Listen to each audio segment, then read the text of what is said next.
Good evening everyone and welcome to another episode of Up for Discussion, where we put out a interesting opinion topic to you via social media, and we get your thoughts on anything to do with the competition or basketball locally and globally. A fortnight ago we put out a topic and well, your response was amazing, so we thought we'd do it again. And well, in terms of a special rule, we've brought in a very special guest. Basketball Victoria's Technical Officials Manager Bill Mildenhall joins me tonight because tonight's topic was, what is the best new or old rule that you would like to introduce or reintroduce into Big V? And a little bit of this rule, or this topic in itself, was off the back of an introduction of a very new rule this year thanks to FIBA. And Bill, great to be here with you tonight. And what was that new rule that was introduced in season 2019? Steve, and there were a number of new rules that were introduced. Nothing really massively of a massive change to the game. However, one that probably may have slipped through a little bit was in reference to the communication of a coach to a referee. And if I just read what it actually says, the coach may communicate in a courteous manner with the officials during the game to obtain information only when the ball is dead and the game clock is stopped. So the aim of that rule and the introduction of that rule is to stop that banter that was happening in most games, actually, where coaches will have conversation with referees as they're running up and down the floor. And as you can understand, and one of the comments that often our referees would use would be to turn to a coach and say, you know, look, you're interfering with my concentration at this stage. You know, it's best if you think I'm making mistakes now, I'm going to make even more mistakes if you keep sort of getting into my ear and questioning me and challenging me. Mm-hmm. So that was the major concept. It's the same rule that applies for captains, mm-hmm. that the captain can actually approach the referee politely and ask a question if they want some information as well, but during a stoppage in play. So there you go. Off the back of that introduction of that rule, thanks to FIBA this year, I thought we'd get you in, get some of the opinions or new or old rules that are potentially wanted to be bringing back into the competition, and just run us through some of these rule changes and the potential impact that it may have on our game. So before we get to the public and some of the social media opinions out there, I want to have my say. And then I thought my rule change to introduce into the comp is the defensive 3-second rule. Now, in my opinion, the public's perception of basketball is obviously an ever-evolving one. And I think these days, everyone is constantly appeased by the offensive side of the game, and obviously defense is half of the game, but more and more it's becoming less of an objective. And in a Big V sense, I don't like watching, you know, two teams just zone up and clog in the paint, and it ends up being a ton of shots from the 3-point line that were long threes with 1 or 2 seconds left on the shot clock. And I think this new rule, the defensive 3-second rule, and obviously we see it a lot in the NBA, I think it can benefit all players. The fact that more of an inside game can be prominent with extra zazz to those slashing type players, slashing guards that can get to the hoop, and it will sort of benefit them a lot more. What are your thoughts around the defensive 3-second rule? From a FIBA perspective, I know that has been discussions. I do happen to be on the FIBA Technical Commission, mm-hmm. who deal with the introduction of the new rules, and in fact consider rules from the public just as much as from associations or federations, you know, the 215 federations around the world. And so this topic has often been brought up at Technical Commission meetings.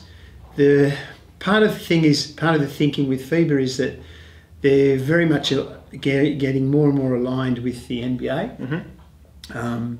And ideally they would love the fact that they have uniform rules across all of the elements of basketball in all sport and all levels. Mm-hmm. However, to get the NBA to agree is probably not going to happen, and as a result FIBA have to. So as a consequence, there's been a number of changes that have sort of gone down the line of the NBA style.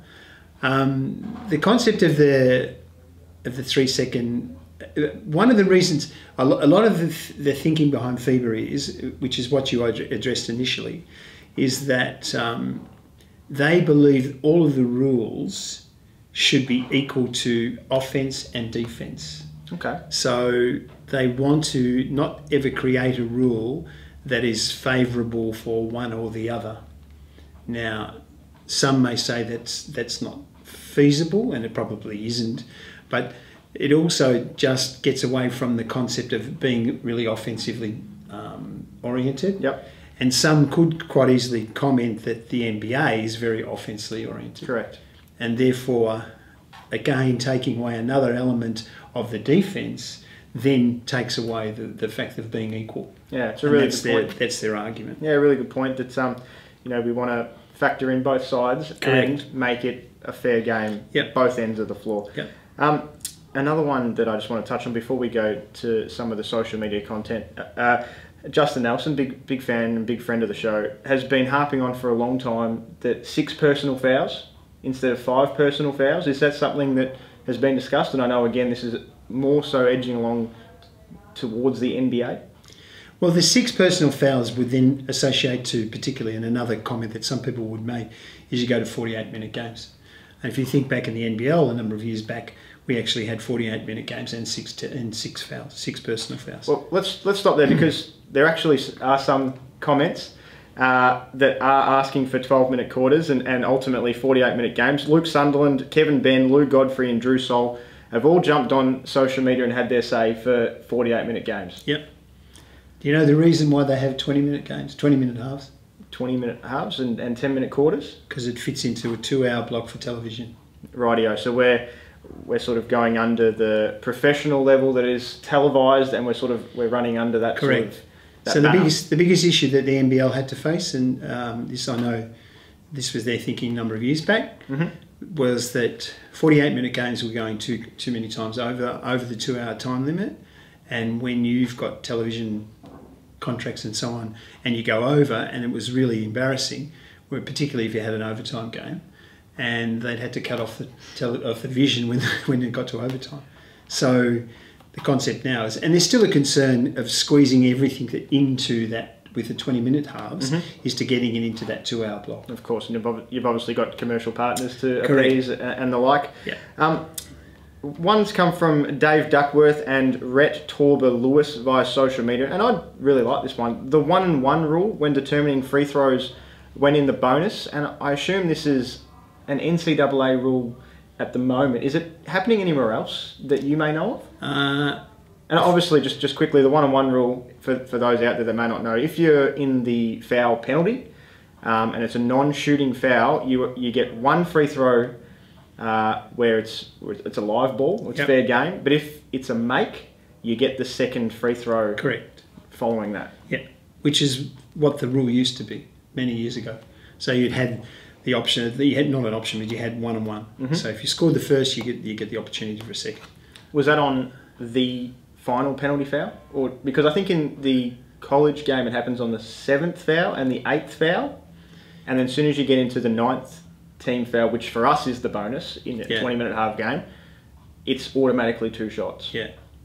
It was in exactly the same process. Yeah. So as an alternative, rather than getting 2 shots to the line, you just get the option of not an option. You just get 1-on-1. Yep. And so the referees would signal 1-on-1, and they proceed that way. And that would happen the same way in a quarters. On the 5th team foul would just be 1-on-1.